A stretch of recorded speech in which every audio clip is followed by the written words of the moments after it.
I work in a nursing home, and something strange is happening to the residents. Terry's shoulders blocked my view of Bert's bed, and I elbowed him out the way. I couldn't imagine what Terry wished to upbraid me for. I had done everything by the book, and messing around with the body was beyond my pay grade, but once I caught sight of what lay in the bed I caught my breath. Bert's eyes were open, and that alone I could have brushed off, but I couldn't brush off the fact that he was moving.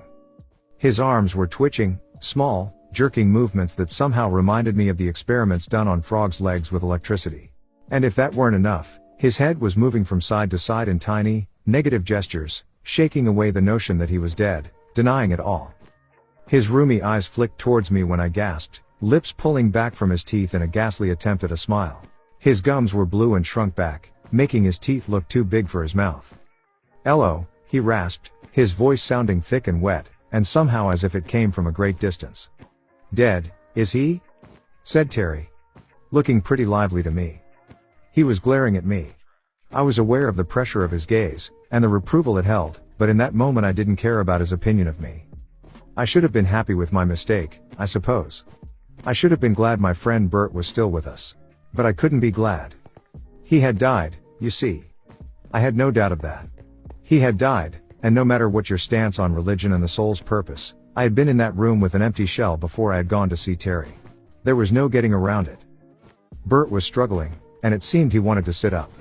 He hadn't been able to sit unaided for at least a week, maybe 2, but he was trying. Seeing him move made me uncomfortable on a level I couldn't quite identify.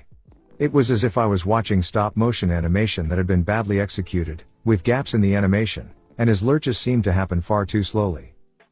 "Give me a hand," said Terry, unperturbed, and he took a place at Bert's right side, hooking his wrist under Bert's armpit and bracing himself. I knew what Terry was asking me to do.